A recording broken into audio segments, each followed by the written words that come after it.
Come all you young rebels and list while I sing, for love of one's country is a terrible thing. It banishes fear with the speed of a flame, and makes us all part of the patriot game. My name is O'Hanlon, I'm just gone 16. My home is in Monaghan, and there I was weaned.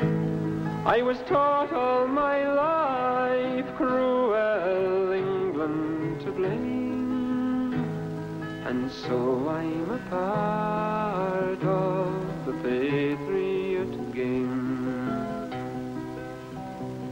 'Tis barely 2 years since I wandered away with the local battalion of the bold IRA.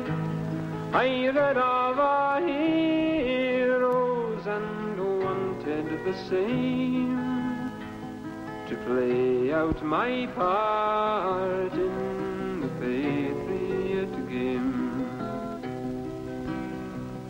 They told me how Connolly was shot in a chair, his wounds from the battle all bleeding and bare, his fine body twisted, all battered and lame.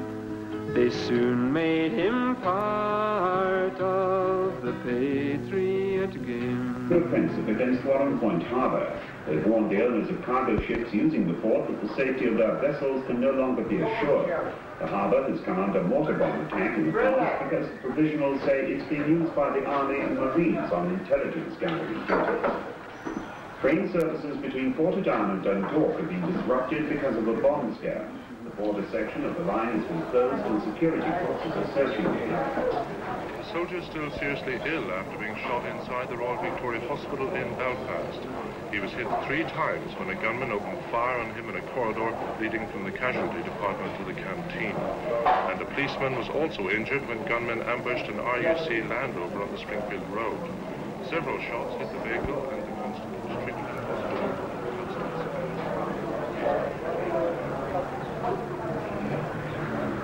There you are. Take room for lads. Go there.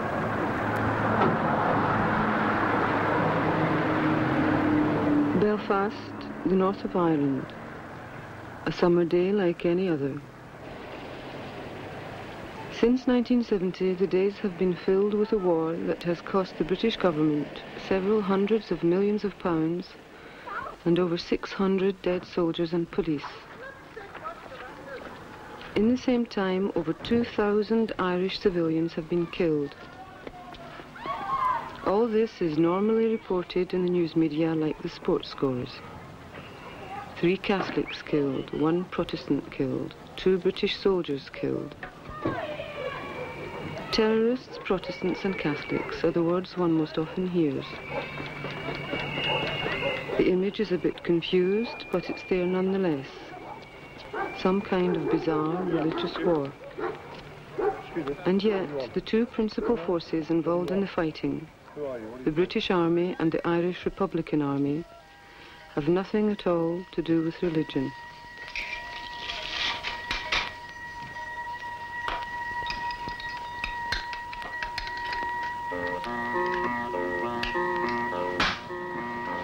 Checker.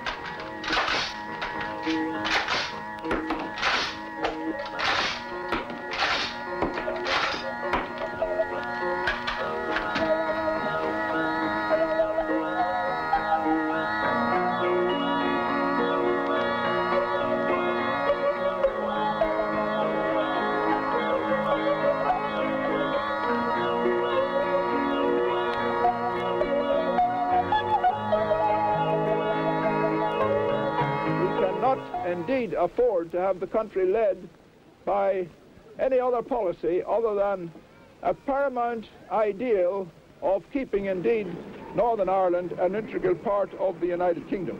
Otherwise we perish. As I have previously said, ladies and gentlemen, from this platform, we, the Unionist Party, and indeed the Orange Institution, have nothing to be apologetic for in the treatment of the minority in this country.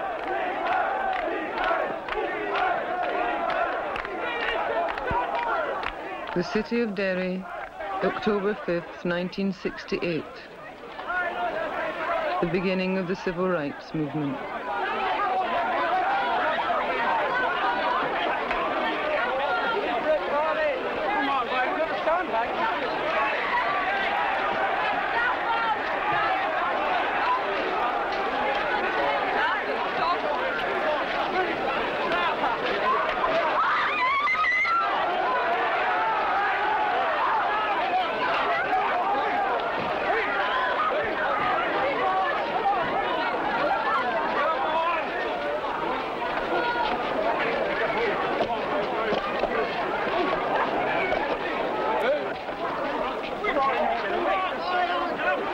These are images of one of the first civil rights marches in Northern Ireland. Civil rights, the name and the tactics immediately evokes the southern United States in the 1950s and 60s. In more ways than one, as is plain to see. A non-violent form of protest for moderate reforms, which is met by systematic police violence. Only at this time and in this place, the protesters were white. They were Irish. For most people who know little about Ireland and even less about Northern Ireland, the events of the late 60s are completely baffling. And with good reason, for Northern Ireland is indeed a peculiar state. For over 50 years, one political party, the Unionists, were in power. They had the support of loyalists of all social classes, thanks to a political line that was very simple. Maintain union with England and preserve loyalist supremacy, no matter what the cost. This meant control of all levels of government, the police, the courts, housing, as well as the major sources of employment. In 1968, unemployment in the nationalist community was nearly 25% compared to 6% for the loyalists.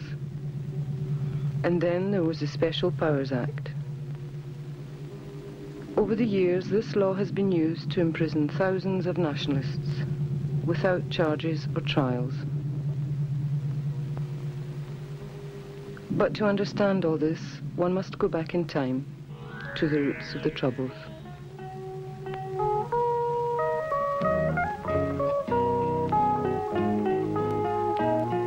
In 1601, English troops led by Lord Mountjoy defeated the last of the Irish chieftains.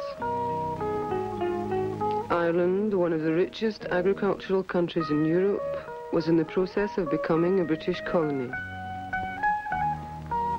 In the north of Ireland, where resistance to the conquest had been the strongest, large numbers of Scottish settlers were given land that had been forcibly taken from the natives. The colonizers happened to be Protestant, the displaced Irish happened to be Catholic. That 17th century settlement explains why today in all of Ireland there are 1 million loyalists, loyal to England that is, to 3.5 million Irish nationalists.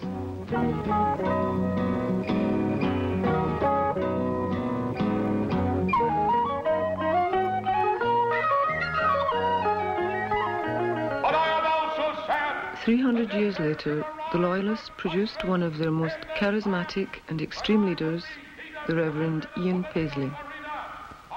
In the late 60s, Paisley led a popular Loyalist reaction against the civil rights movement, making it impossible for the Unionist government to offer the Nationalists even the slightest reforms.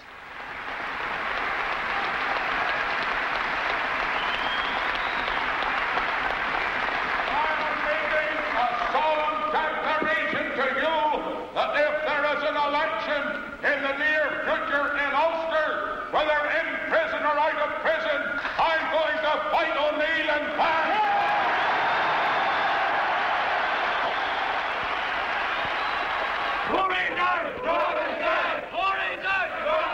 In the face of Paisley's attacks, the civil rights movement tried desperately to overcome traditional sectarian divisions between loyalists and nationalists.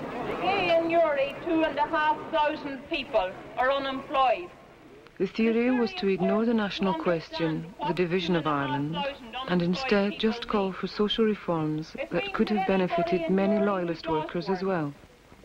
The movement's most eloquent leader was a young student, Bernadette Devlin. Because if he stands up on his own 2 feet and he says, look, I do 40 hours a week and you make a great deal of profit out of my labour and I'm entitled to a better wage. It's a very simple, very liberal demand. I am entitled to more money for the work I do.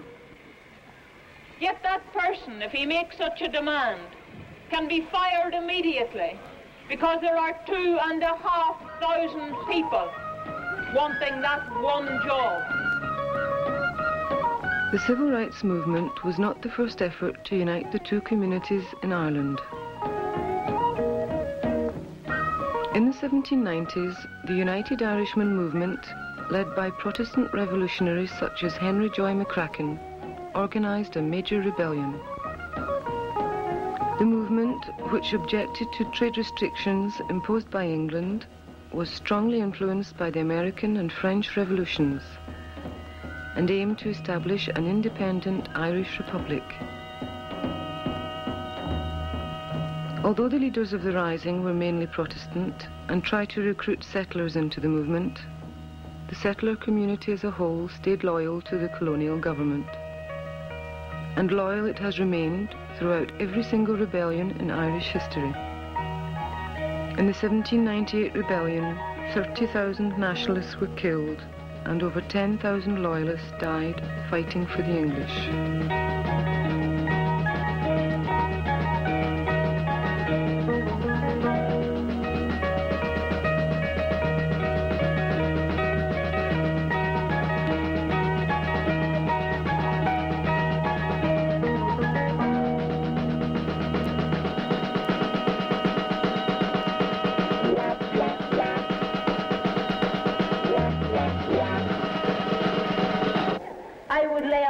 To a penny that Ennis, like any other town, has its slum landlord. I would lay a pound to a penny that Ennis, like any other town, has got a great patch of land that is used solely for Yankees to play on. I would lay a pound to a penny that there are quite a lot of families in Ennis paying rents they can't afford for property they shouldn't be asked to live in. That there are people in this town working for wages they can't keep their family on, for men who don't need half the money they're wringing out of the work of Irish people. The greatest help that you can give the people in the north is by showing the people in the north that they're not mad. They're not mad for believing. They're not mad for being idealists. They're not mad for thinking that someday, somehow, we are going to achieve the Workers' Republic. Where, oh, where is our James Connolly? Where, oh, where is that gallant man? He's gone to organise the Union. Than to working men, they might yet be free. Then who will lead the van? In the early years of the 20th century, Jim Larkin and James Connolly organised the Irish working class and linked it for the first time to the long-standing Republican movement. This was a revolutionary development, and it led to the most important of all rebellions, the Easter Rising. On April 24th, 1916, Connolly led the Irish Republican Army, the IRA, in an insurrection in Dublin. But the rebels, besides being poorly organised, had little popular support, and within a week the rebellion had been crushed. And then the British government blundered. 16 rebel leaders, including Connolly, were executed, and thousands of nationalists were interned in prison camps in England. Almost overnight, the Irish people began to give their active support to the IRA. Was better to die neath an Irish sky than at Suvla or Soudel Bar. When from the plains of Royal Meath strong men came hurrying through, while the English hands with their long-range guns poured hell through the foggy dew. 'Twas England bade our wild geese go, that small nations might be free. But their lonely graves are by Sulva's waves, o'er the fringe of the great North Sea. Oh, had they died by Pierce's side, or had fought with the noble Cattlebrew, their names would keep where the Fenians sleep, neath the shroud or the foggy dew. By 1920, the IRA had developed a highly successful campaign that was to become a model of modern guerrilla warfare. Despite mass arrests, Britain was unable to defeat the nationalists militarily, and the British government was forced to concede a certain measure of independence for the Irish. At the same time, they readily accepted the demands of the Loyalists in the north, not to be included in an independent Ireland. Thus, a 26-county Free State was formed in the south, while 6 counties in the north remained under British jurisdiction. The new statelet of Northern Ireland was assured a majority of 1 million Loyalists to 500,000 nationalists. The selected 6 counties also happened to contain most of Ireland's industry. But it was only after a bitter civil war among Republicans before conservative nationalists, backed by the British, were finally able to impose the settlement.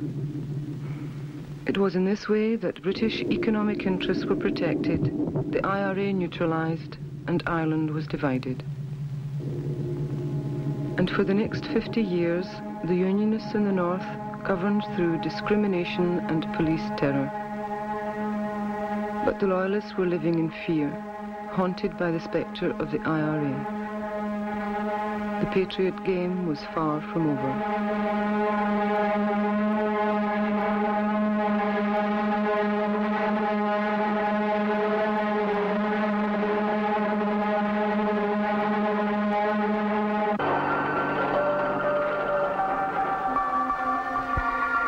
Derry City, the end of the civil rights movement.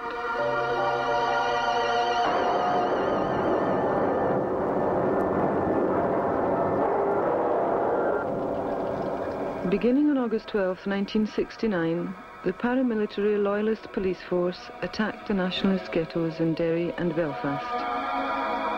It was reaction in its purest form. A violent effort to return to a time before the civil rights movement had existed, when nationalists had been passive and demoralized.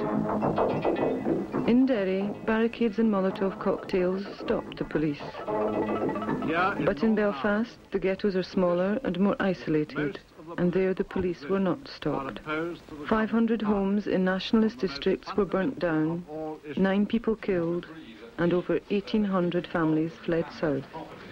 In the Belfast area has been in the Catholic areas, and it is the Catholic community which has suffered most physical damage here. Well, this may well be. I'm not in a position to say yet, because quite frankly it hasn't been feasible for many people to go into those areas, as you know, and it will obviously take a very long time to make a count and assessment of all the dreadful things that have happened. Rows of red bricked houses, soulless, charred and burned, stand face to face and back to back. There's no lace curtains now.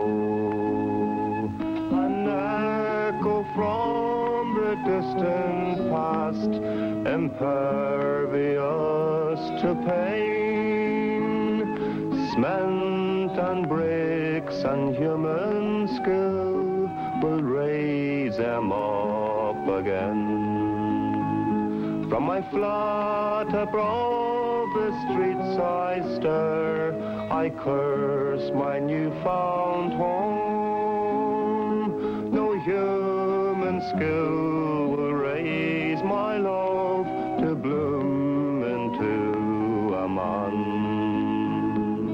Shot by cowards in his bed at the tender age of 9. Cry murder, my child Patrick's dead in Belfast 69. I understand today that they're bringing down their barricades in order that the authority might clean their streets for them. Having littered and turned the bog side into a filthy place, then they expect the municipal authority or the commission authority to do the cleaning up for them. Now I want to say something this afternoon and underline it. And as far as I am concerned, the Protestant people have had enough of this condoning of popery and this sellout to Rome.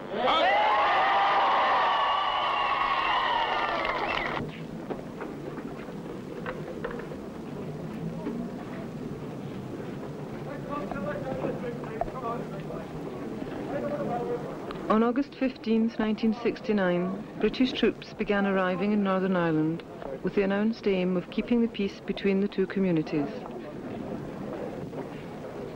But in reality, they were there to prop up a state faced with a virtual insurrection. The civil rights movement had suddenly become irrelevant. After August, it was too late for reforms. Following the failure of the 52-62 campaign, which failed fundamentally because it didn't have the mass support within the nationalist ghetto areas of the occupied north, there was a reanalysis, and because of a certain amount of demoralisation which resulted from that failure, there was a reformist element which gained control of the movement.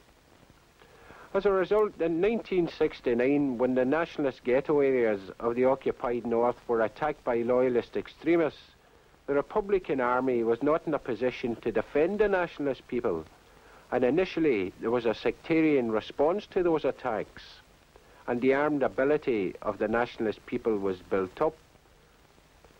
However, those people who had initially formed the political core of the Republican Army, reanalyzing that situation, that is, the 1969 crisis, realised that the sectarian element was merely a symptom of British imperialist rule, and consequently it was a necessity to reanalyse a response to that symptom.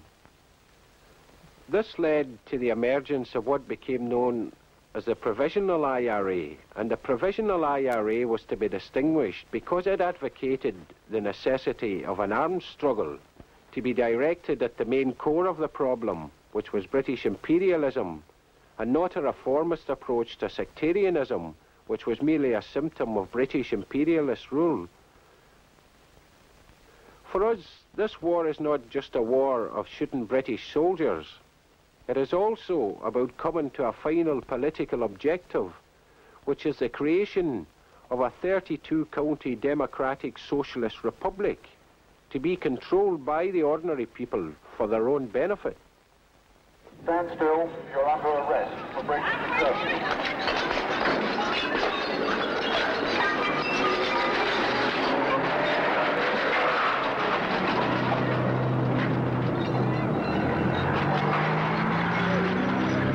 As I speak to you, the security forces are very fully engaged in the task of dealing effectively with the lawbreakers in our community. The army is holding an area of the lower falls under strict control of movement for the rest of this weekend, subject only to such relaxations as are necessary to prevent actual hardship and to allow people tomorrow to fulfill their religious obligations. Details of these controls and of the areas to which they apply have already been announced.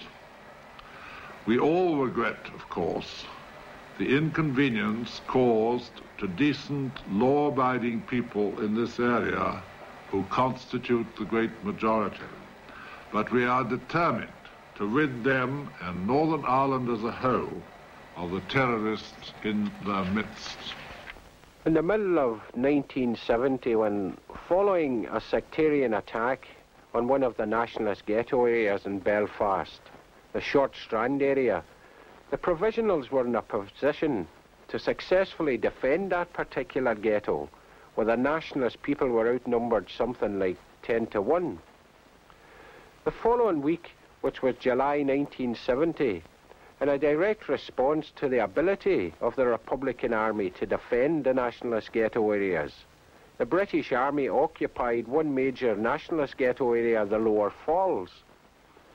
But from the Provisionals' point of view, this was further vindication of why armed struggle was necessary, because this was the first physical manifestation of British imperialism since the 1920s. And for the first time, the people could relate to the Provisionals' claims that sectarianism was in fact just a symptom and that the main enemy was British imperialism itself. And here was something with which they could identify.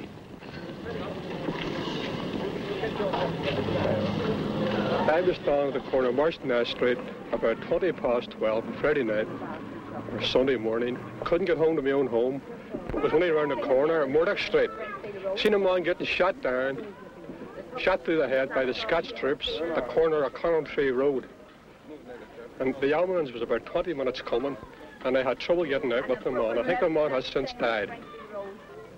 Going to chapel this morning, we were searched 4 guards, and they weren't even going to let us out to go to chapel this morning. It was like hell opening for sinners. It was shocking. It was worse than the Battle of Mons. They're going into the houses and wrecking the houses and all. And if you seen that man's house, you could cry your eyes out looking at it. Friday night at 6:15, my wife took bad. She was badly hit by tear gas. She was taken to Royal Victoria Hospital very ill, along with she was expecting a baby. Baby was born at 3:15 the next morning. Baby's still very ill, along with the wife. I was taken at gunpoint from my house. Yes, I was taken at gunpoint over to Royal Victoria Hospital, taken into Royal Victoria Hospital to see my wife, and they were standing there with their guns on me at the corner. At the very bed where my wife was lying, and they had their guns on me. They marched me like a trooper down the street again. They got me to the bottom of the street and stood me up against the wall and searched me, made me lie on my face. Then they took me around to the house. When I come round to the house again, they wrecked my home. I had just come round to the house again, they were just away. They wrecked my home. Dogs that I had for our people, they set them free. Baby's clothes, the meter, beds, they tore them apart. The food, they spread it all over the place, searching for it.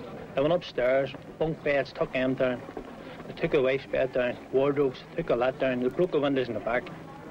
They're animals, nothing but short, just animals. The Scotchmen were walking down the street and they're walking by, got the wee van outside the door, couldn't do enough depredation. They broke every window in the van. They said this'll stop bullets. Then they kept boasting, we'll fix the ARA, we fix the ARA. 4,500 of them, armed with tanks, machine guns, the lot, Saracen cars. They fixed the ARA. 20 or 30 brave men with guns who they tried to murder, which they have murdered, and which they'll continue to murder. That's the British Army. Professionals, professional looters, professional robbers, professional thieves.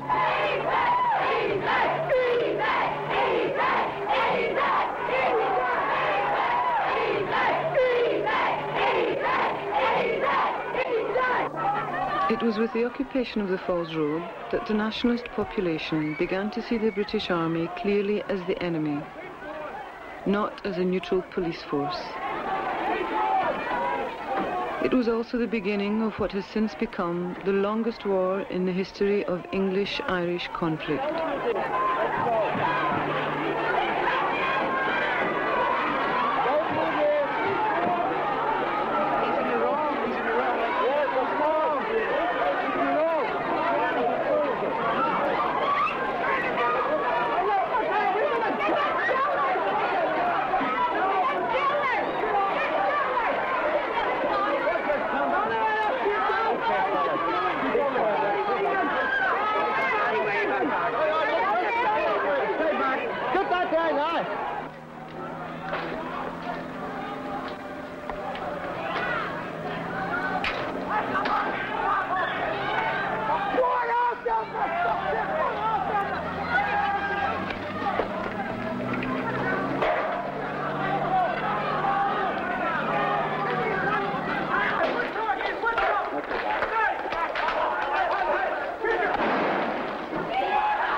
Shortly after the Falls Road occupation, guerrilla war started, but it was a new kind of war.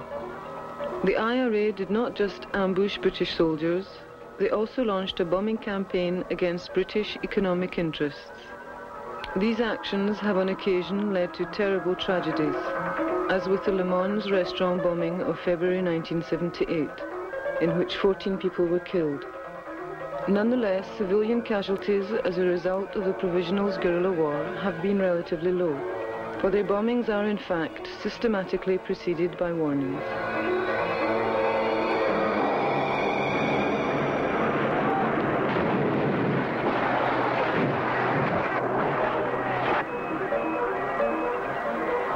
By August 1971, the number of monthly bombings had risen to over 90.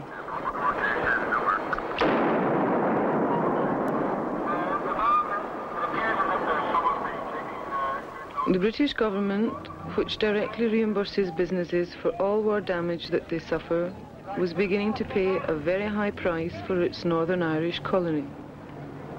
This single bombing of a Belfast hotel caused no deaths or injuries, but it did cause more than £2 million damage.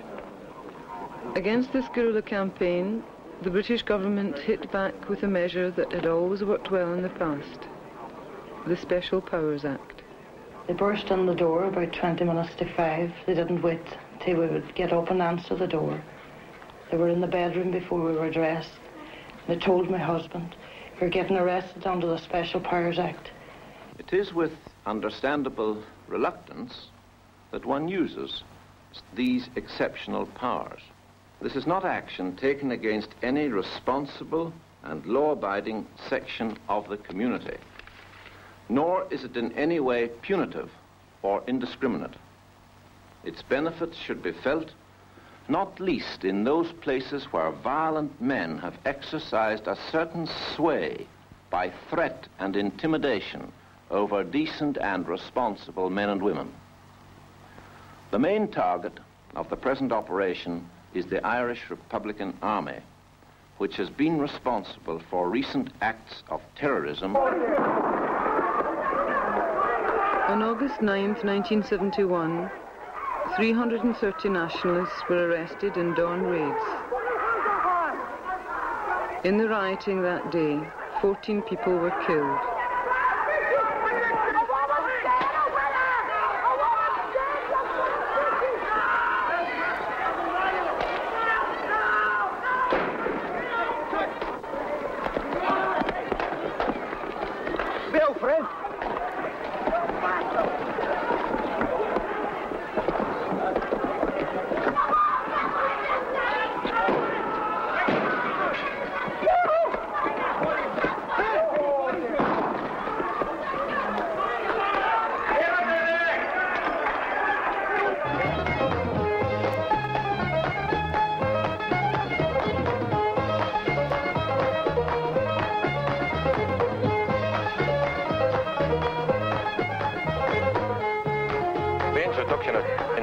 Has given the ordinary soldier like myself a chance to get to grips with the gunmen, because our main problem isn't the local population, it's just the IRA gunmen that we are interested in.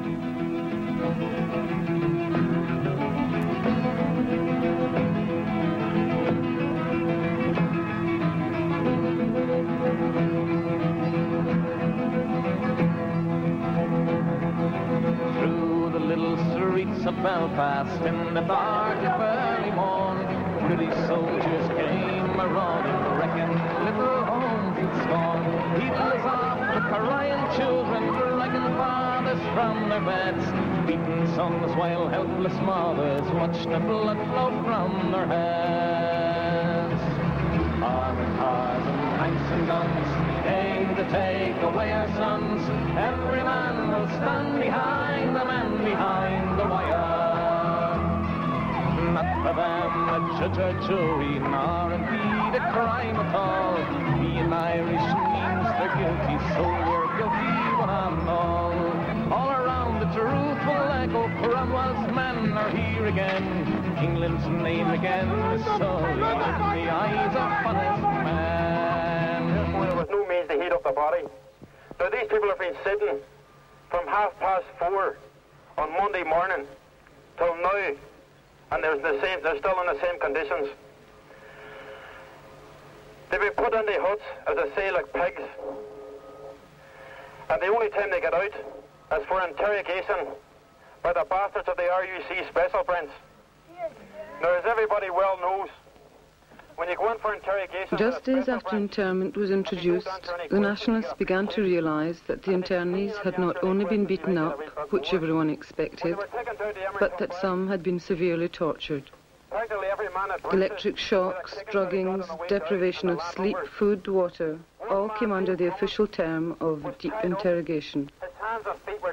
In 1976, the European Commission of Human Rights found the British government guilty of torturing certain internees. Britain promised that such interrogation methods would never again be used.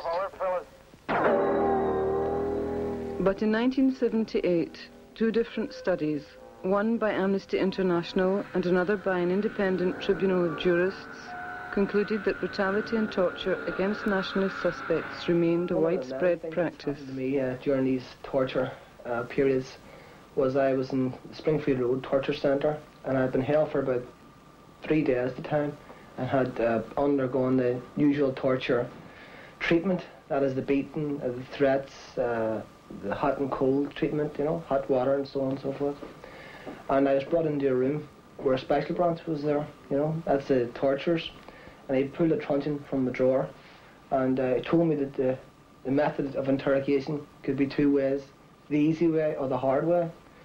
But I was very frightened, you know, so I told him I wanted the easy way. And he told me, gave me a slip of paper and a pen, and told me that I was to give him the names of 2 prominent IRA men, you know, 2 IRA volunteers, officers. And I said I didn't know any. So he left the room to get the heavy squad. These are the guerrillas, you know, that give you the big beating. And that if I hadn't had the names by the time he returned, I could expect the full treatment. So he went away, you know, and I was pissed off at this, you know, and came back. And do you know any names? And I said, well, I don't know anybody, but, and when I said but, he jumped, you know, he said, right, Mr. Austin, we know you're a very sound kind of a guy, and you tell us the names and we let you go. You can go home to your family. So I says, well, the names I know are Daithí O'Connell and Joe Cahill, you know, whose names were on TV every night. And this he went fucking mad, you know, and dragged me from the room back into the cell. But these are one of the many stories that have happened, you know. This is the humorous side of interrogation. You know, the other side is that 2 streets from here, last week, a boy of 19 was arrested and was beaten to death by the special branch and by the British soldiers. This is a general practice. Either beat you to death or near to death, you know, and this is what it's all about. I am an officer with the Northern Ireland Prison Service. Let me tell you about my job. There's lots of variety, like driving, using modern equipment, escorting prisoners to court, but mostly dealing with people. I work with great mates, and I'm earning over 80 pounds a week, and that's without overtime. The prison service needs people. People like you. Get the facts. Send the coupon from your newspaper now. Since 1971, virtually every adult in the nationalist ghettos had been arrested and interrogated at least once. In 1978, there were over 3,000 men and women in prisons and prison camps in Ireland and Britain, the largest one being Long Kesh, just outside of Belfast. Through the years, nationalist prisoners have struggled repeatedly using hunger strikes, prison insurrections and escapes in order to assert their rights as prisoners of war. Rights which were recognised by the British government before March 1976, but which have since been denied to all nationalists arrested after that date.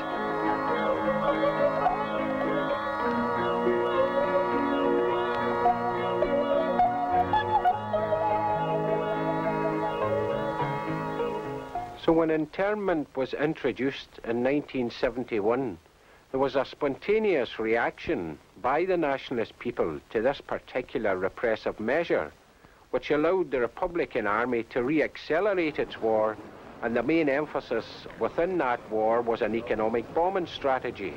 And the whole emphasis of the armed struggle was a destabilization program to prevent politics, as it had manifested itself within the occupied North, from stabilizing itself and consolidating some sort of base for itself. And that because most of the political parties were already backed by commercial interests, the best way of obtaining that destabilization was with an economic bombing strategy.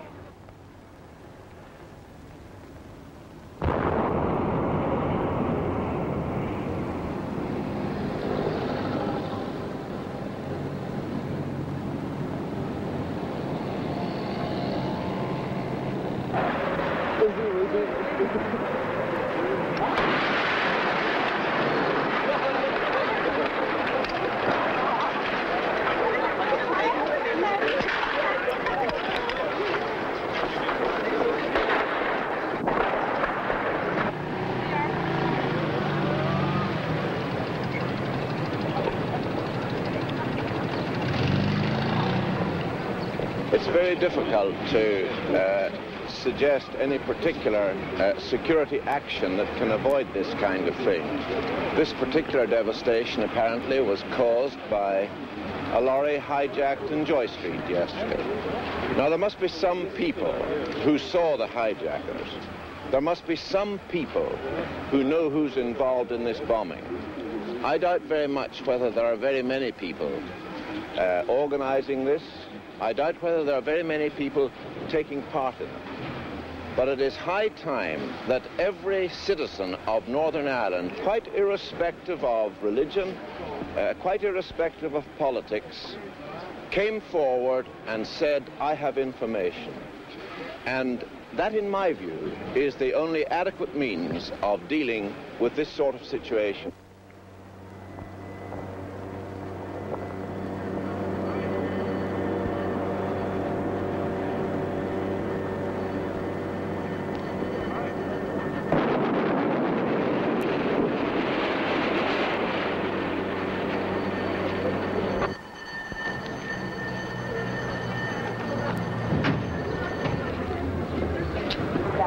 SDLP, how do you feel about them?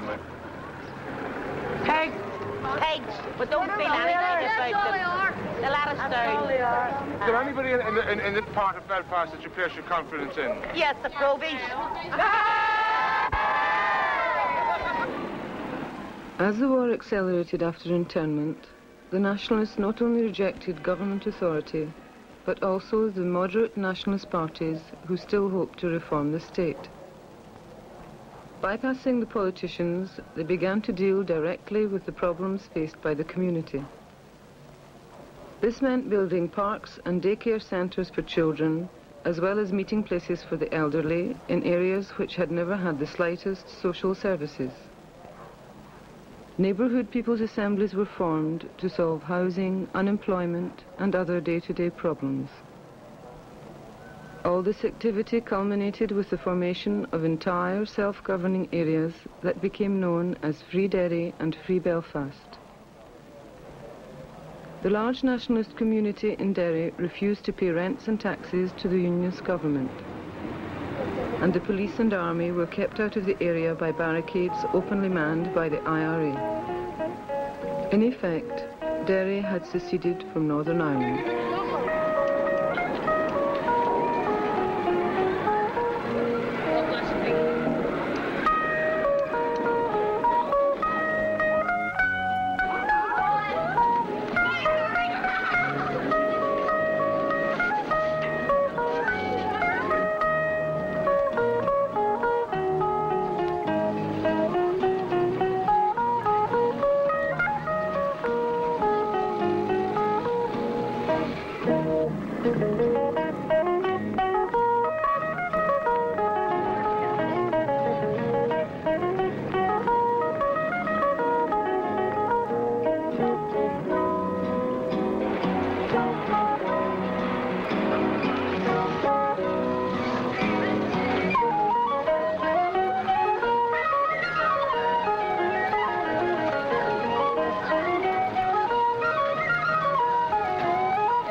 On October 11th, 1969, there were riots in the Loyalist districts of Belfast. So the city government took the public buses off the road. 3 days later, they were rolling again in Loyalist areas. But it was 3 months before bus service was restored to the nationalist ghettos. Forced back upon their own resources, some enterprising local people went over to England and began bringing back second-hand taxis. This was the beginning of the Falls Taxi Association, the People's Taxis. Well,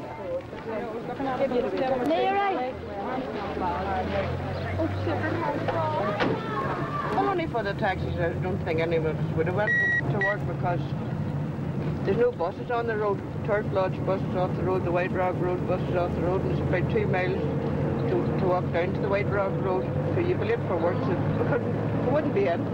Tell you I got the taxis too, and when the troubles along, yeah, they got them too, because that's right. There's any trouble even on the phone, so they can always get a taxi up too. That's all. That's all we got to talk about.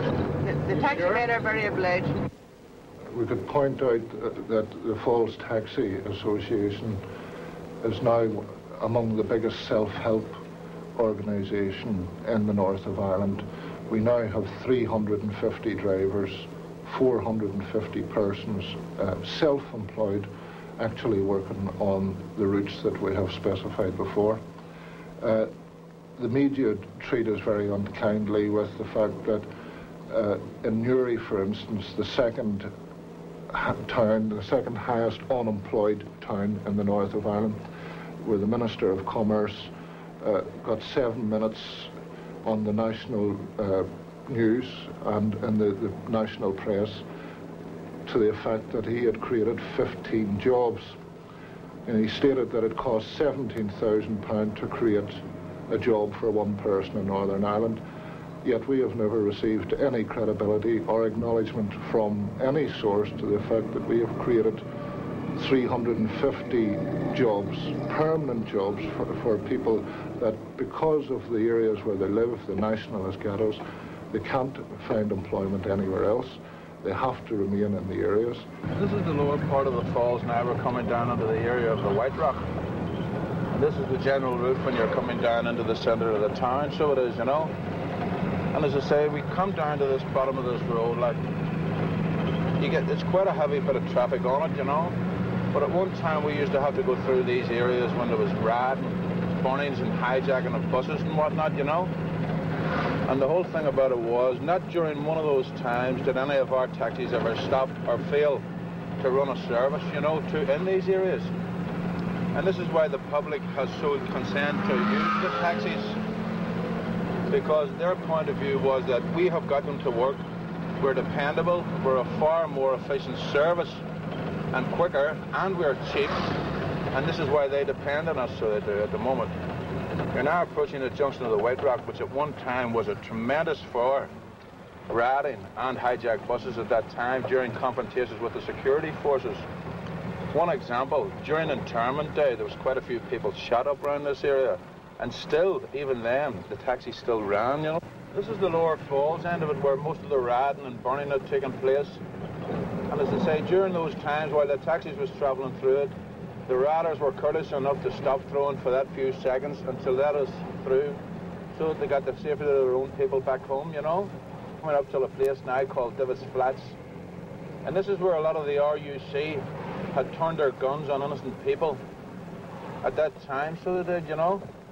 But as I say, the taxis didn't bother. They just kept on running in and out the side streets. They took variation routes. As long as they got the people home, they went over barricades and everything, so they did, you know. And this was the whole point. The taxis never did stop running. And I think this was a thorn in the side of the security forces.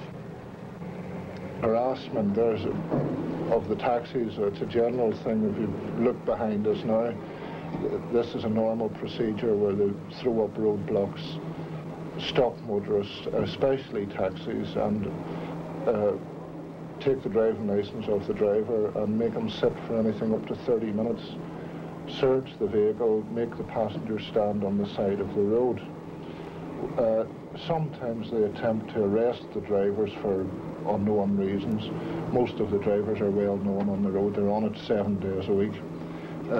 We have to react when they do arrest a driver, and our alternative and the only weapon that we have is to set up our own roadblocks. What we would do would seal off the vehicle that would be trying to arrest the driver. Put taxis at the front, to the side and the back of it and hem him in. Generally that works and they release the driver.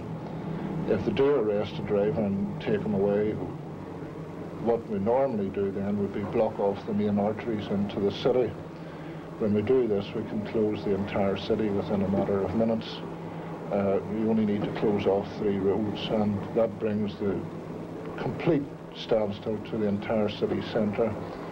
Generally, this serves the purpose, and the driver is released after a short period.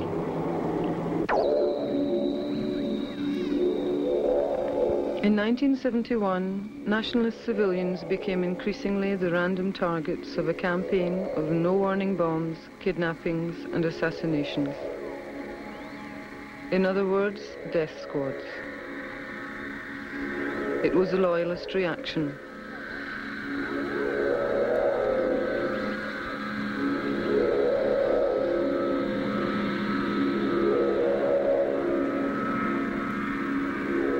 But the British Army paid scant attention to the loyalist paramilitaries. Their major concern was in dealing with the new wave of mass demonstrations by nationalists protesting against internment. The streets of Northern Ireland soon became a real-life laboratory for the Army's experiments in controlling an insurgent population. And the nationalists were the human guinea pigs. One of the techniques was the use of so-called harmless weapons, including the not-so-harmless CS gas, which was first widely used in Vietnam. CS gas is in fact lethal and can cause permanent damage to the lungs, stomach and eyes.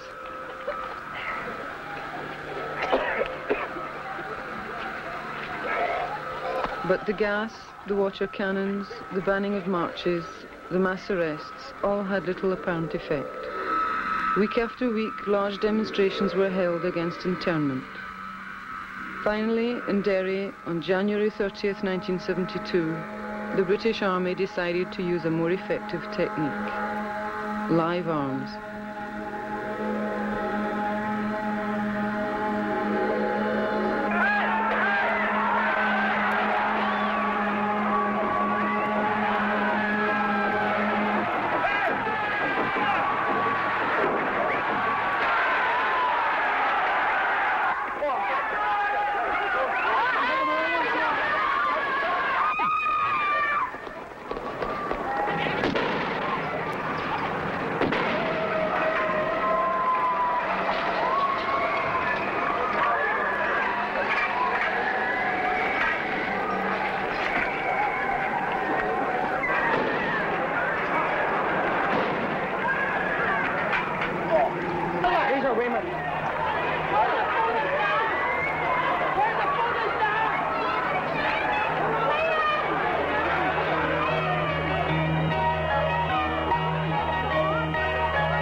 Before they even stopped, the sergeant tank got on his knee and shot everywhere.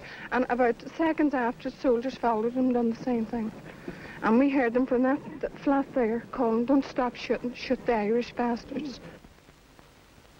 And I say again that I hesitate to call anyone liars, but the facts are we were fired at first, and we retaliated in the only way which was possible to us. No weapon, he had no stone, he had nothing. He was just standing. And as we turned, they started firing. Well, we heard the shots. We heard a few shots, and as we turned, he fell dead. He went to tell the soldiers to stop firing. You can see the blood running there where the gentleman was shot at. But that's all I can tell. I was too shocked. I never saw it even in the worst film I ever looked at. It was massacre. It was mass murder. And I don't care who hears me say it. And I don't care, I never hope they'll not to see the day that'll never happen again. For it's pure murder. Murder. They come in shooting, there was no doubt about it. From the Commander Bog side, they were shooting even before the Commander Bog side. And there wasn't a nail bomb thrown in this area. No, there wasn't a rifle shot fired. They were the people who done the shooting. And then the police backed them up from the walls here. Police, they shot down from the walls. That's what caused that fellow's death there. He tried to help two other lads, and they were shot down just like a bloody dog, just like animals we were shot at. And I have no doubt, that this has been planned. They called off the Orange meeting and the Paisleyite meeting and the Guildhall so that they could shoot us. They didn't care who we were, didn't care man, woman or child here. A youngster died this morning when they run over with a Saracen and then went back over the top there again. I mean, what are we going to do? Are we going to stand by idly and watch it all?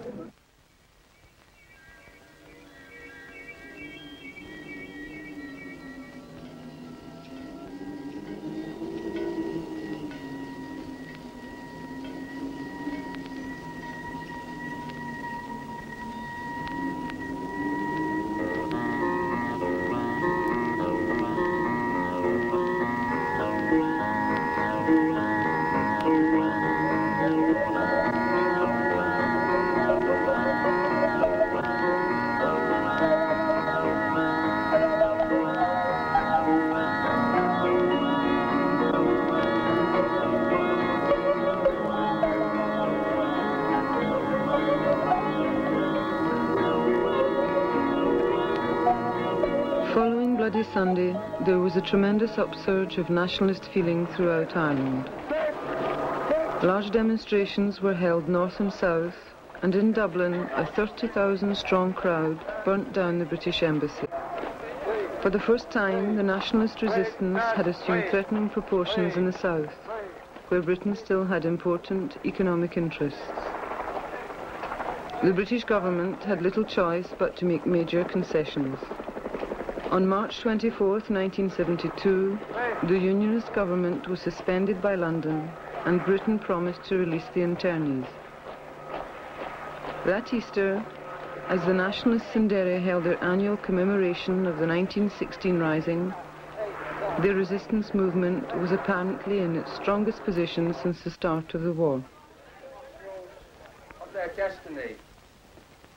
On one hand, if we are determined, if we are courageous, if we are resolute, and if we are strong-willed enough to recognize that compromise will not solve our country's problems, if we recognize that compromise never achieved anything, and that compromise never will achieve anything, and that therefore our fight must continue and that we will win that fight, then we are truly following in the footsteps of the men and the women and the boys and girls of Easter week.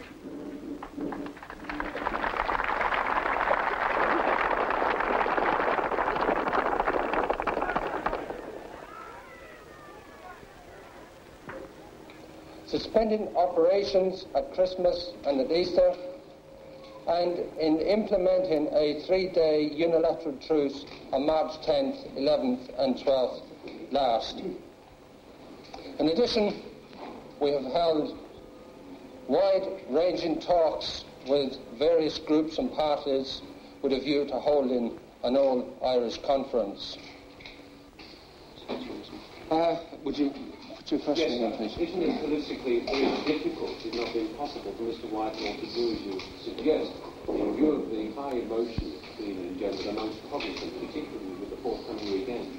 Well, my reply to that would be this, that if Mr. Whitelaw and his government are sincerely interested in peace, then they'll be prepared to discuss our terms with us.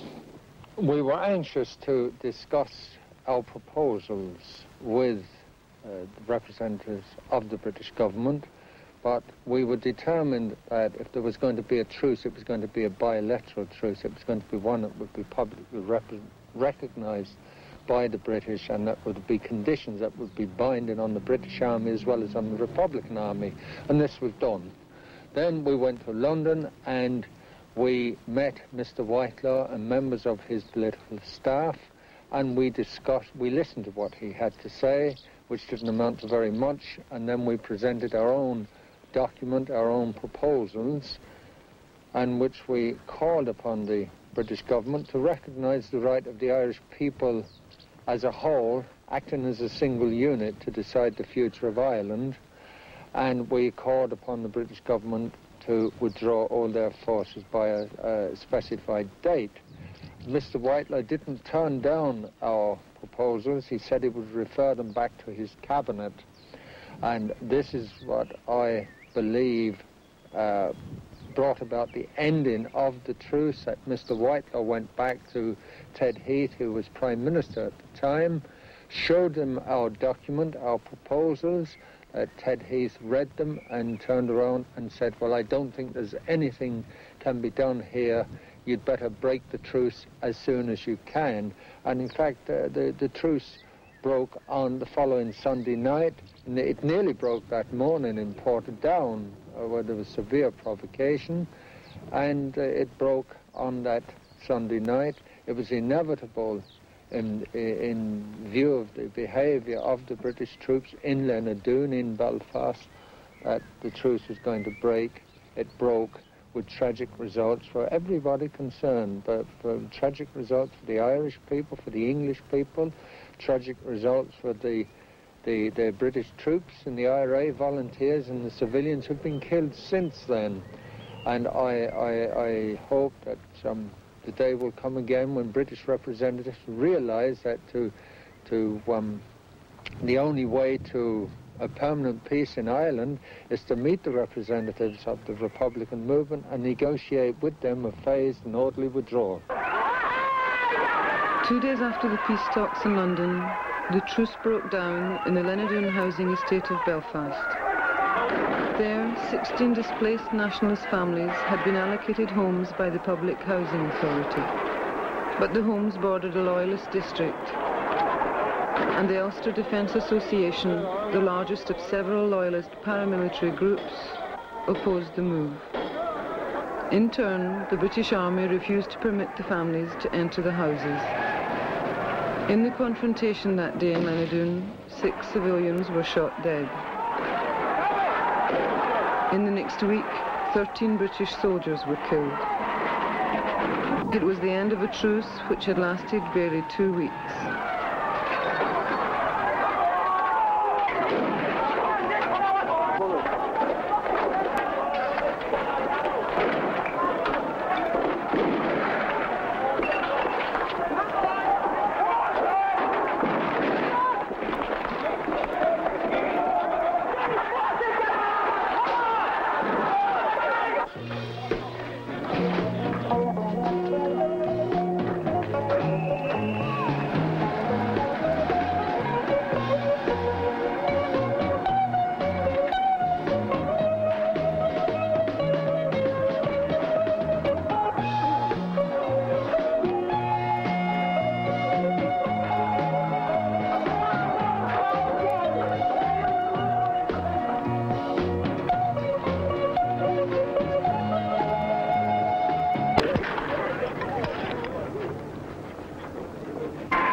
Following the breakdown of the truce, the Provisionals launched their biggest military offensive to date. The commercial centres of Derry, Belfast and other major towns began to look as if they had been blitzed from the air. In the space of a few days, British investment was hit with millions of pounds of losses. And because of warnings, there were virtually no civilian casualties. Until July 21st, when bombs placed in Belfast killed 9 civilians. The British government and media seized the opportunity given by Bloody Friday, as it was to be called, to present the IRA as mad terrorists. It was only several months later that an investigation by the London Sunday Times revealed that hour-long warnings for all the bombs had been given to the Samaritan Organization, which had in turn notified the police. For some reason, however, several of the bomb alerts were not passed on by the police to the target areas. The result was several innocent people killed and injured, and a tremendous propaganda victory for the British government.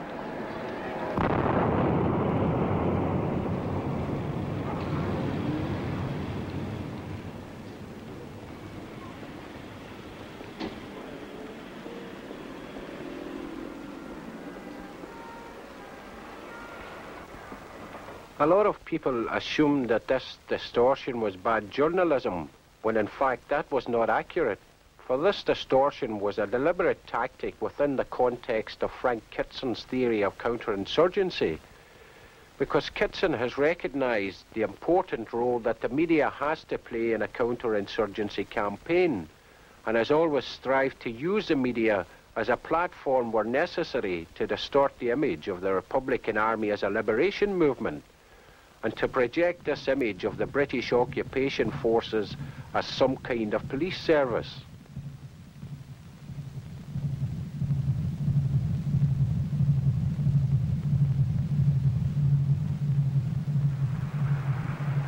Ten days after Bloody Friday, 22,000 British troops occupied the nationalist ghettos in a move codenamed Operation Motorman.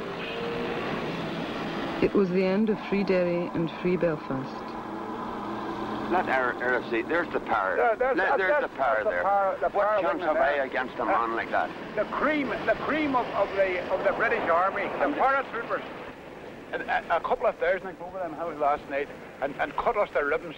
They didn't give us a chance. They arranged a meeting with Jack Lynch and That's a blarney. That's a lot of bloody hooey. Yankee blarney. We're down up here. We're getting murdered up here. Murdered. I have made it perfectly clear that these operations are designed to protect the whole community, to remove the fear of intimidation by terrorists from the community, from wherever it may come. And I think that after the work of Her Majesty's government over these recent months, the patience of Her Majesty's government, the work to convince the minority community that we are determined to give them a fair deal, I trust this friction will not arise. I see no reason why it should. The security forces are there to protect the whole community. There are over 1,000 different British firms throughout Ireland, north and south, controlling more than 60% of the country's total industrial activity.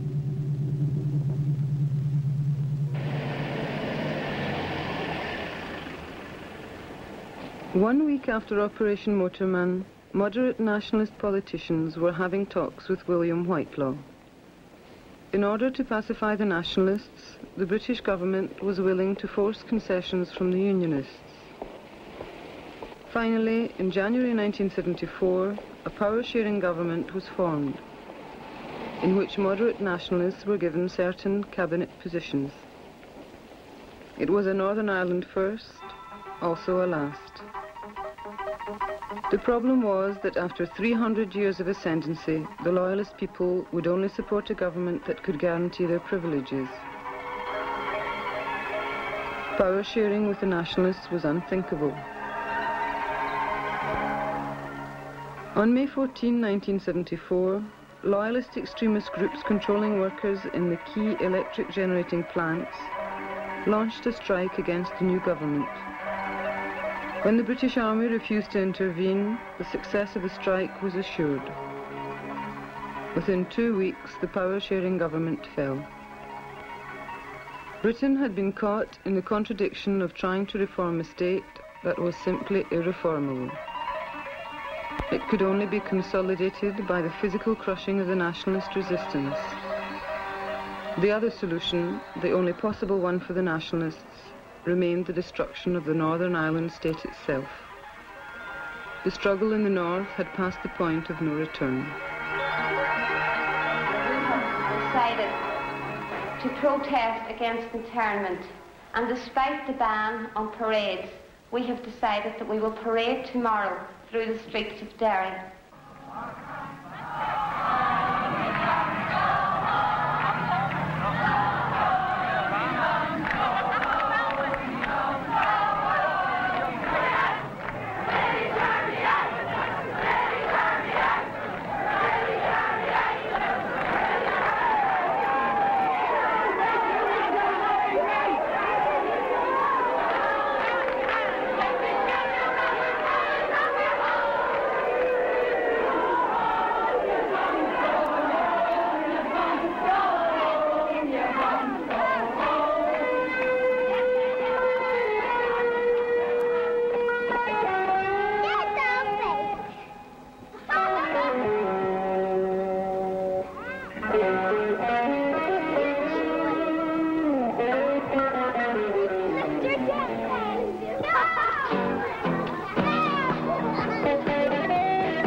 This is Turf Lodge, a housing estate in West Belfast.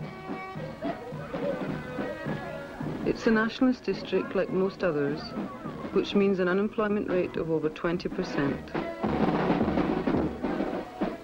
It also means a military occupation, endless raids and arrests, and the constant threat of violent death.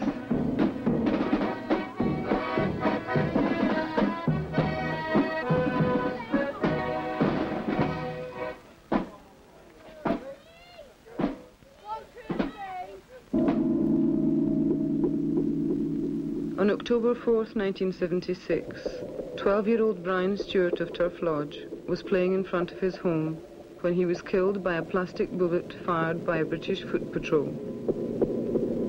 At the time, there was no rioting or gun battles in the area, which made the killing all the more senseless. Since then, the women of Turf Lodge have gone out into the streets each and every day to protest against the continued British Army presence.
Turf Lodge sort of started it, and all the women came out with their billets and whistles, and now, 3 or 4 months later, all the nationalist areas, St James's, White Rock, Ballymurphy, Ardoyne, the Strand, they're nearly all out with their billets and whistles again.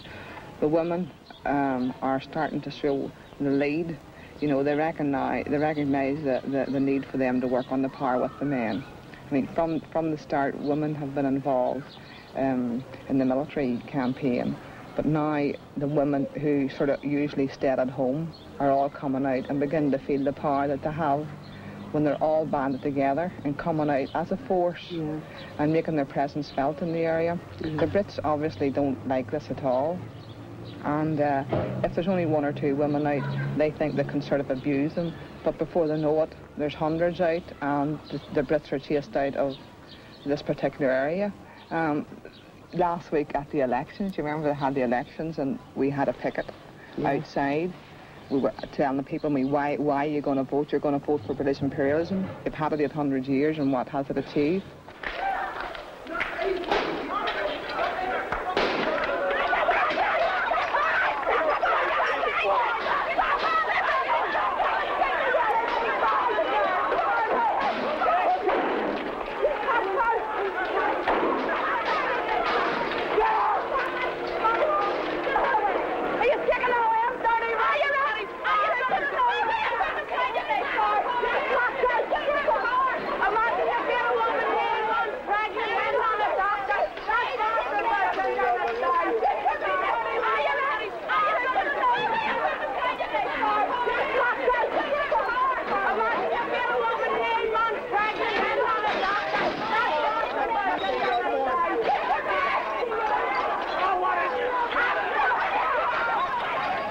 In August 1976, in the midst of the continuing war, a peace movement was formed which tried to regroup moderate nationalist and loyalist women.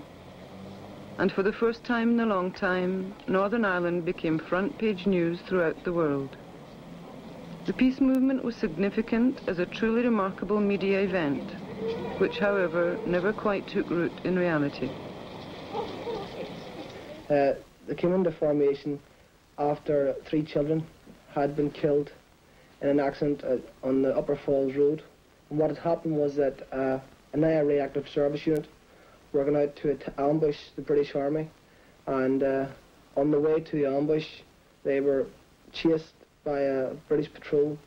The patrol opened fire on the car, the driver was killed, the car obviously went out of control and hit the 3 children. At the beginning of that there was obvious sympathy towards the family, and people were very sympathetic and people were very sorry what had happened. The peace movement, led by Kieran McKeown, a local pro-British journalist, used this opportunity to launch a movement that was directed against the IRA. From its very formation, what it condemned were selective. It condemned IRA violence, but didn't condemn British Army violence. It condemned the shooting of businessmen, but allowed the shooting of innocent Catholic civilians. It progressed solely because it was well financed, and we believe that it is financed solely by the British government and by pro-British elements and by big business. It continued to about January of this year, fairly strong, you know. What happened then was in the West Belfast area, the British Army deliberately sent in the Paratroop Regiment, who, as you can remember, were responsible for the massacres in Derry, the shooting of Majella O'Hare, the schoolgirl who was murdered by the British Army, and other mysterious shootings in the country areas. The British Army were directly responsible for those. The Paratroop Regiment came in typical SS fashion, house raiding, abuse, beating people up, in-depth interrogation, and an actual fact that threw a young boy out of the window at the interrogation centre that I mentioned earlier on, Springfield Road Barracks. This effectively alienated the people even more from the British Army, and the Republican movement were seen to be the only ones who cared and who could provide the alternative to this type of attitude that the British Army had adopted. All through this campaign of harassment by the British Paratroop Regiment, the peace movement issued no statements, didn't condemn the violence, In fact, issued statements saying that they support law and order and that we, the nationalist people, should do the same. The problem was that how can you support law and order when law and order is kicking your door in and beating you up?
Helt højt lige når det er der kassen.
Did you brush your teeth in it? Wash your face also,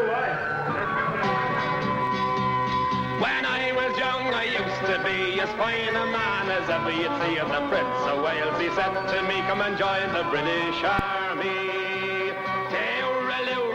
They're looking for monkeys up at the zoo. It says, one, if I had a face like you, I joined the British Army.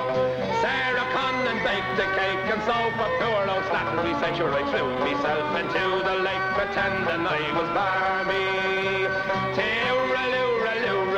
I've made me mind up what to do. Now I'll work me to get home to you and the British Army.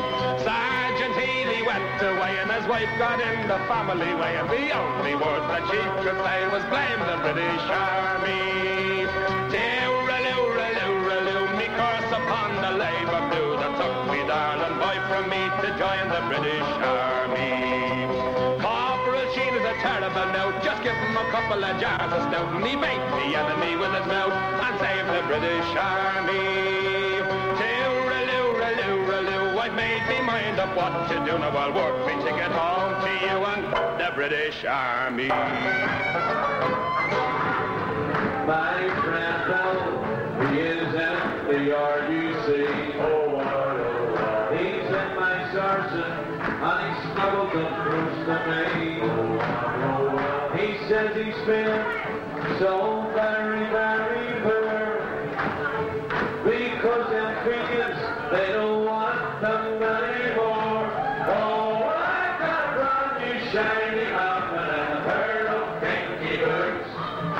I got a fully black jack and a lovely khaki suit.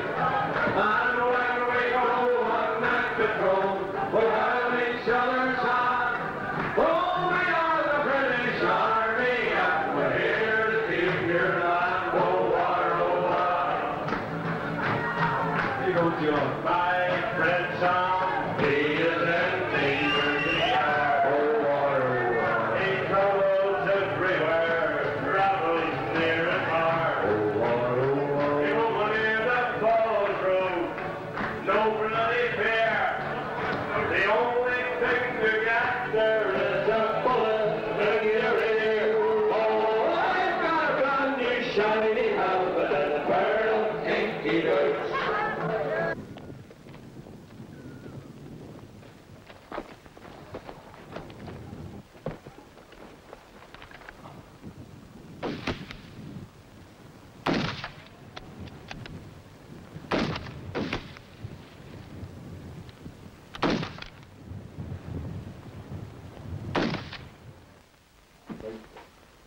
Frod.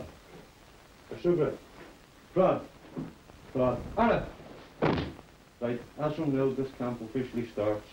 When you're on this camp, you'll not leave the room and you'll not smoke without permission. When you're on the camp, you'll use numbers instead of your name.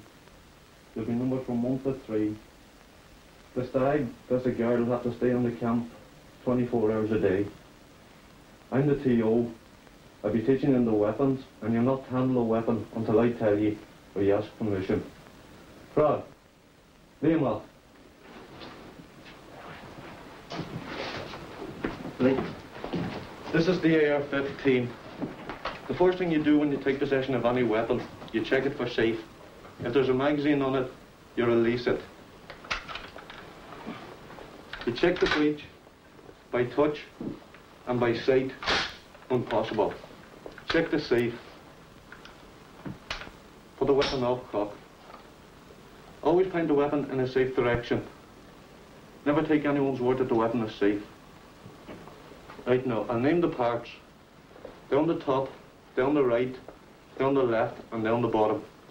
And the Republican movement quite clearly have outlined their proposals for the future Ireland. That's called Iarnua, the New Ireland.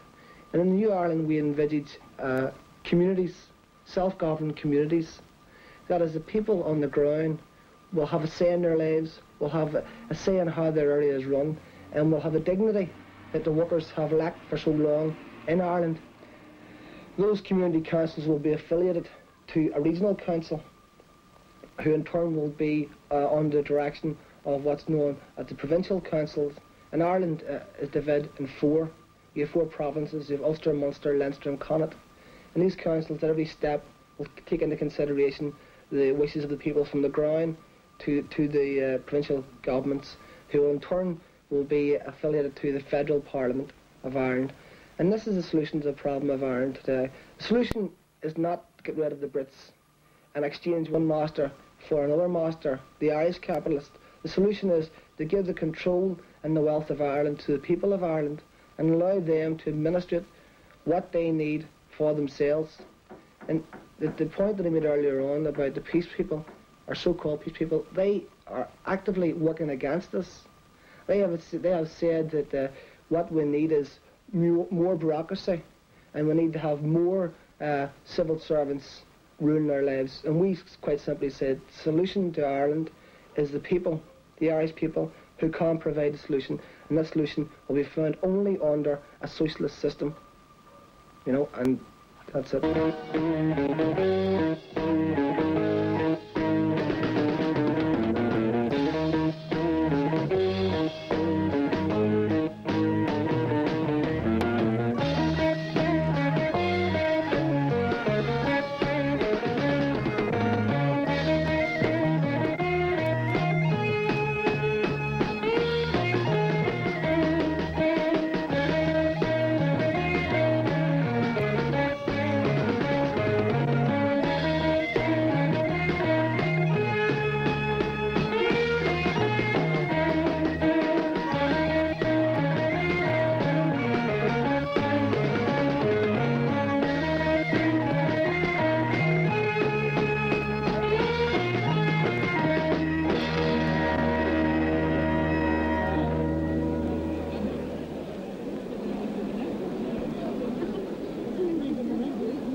This Ireland of mine has for long been half free.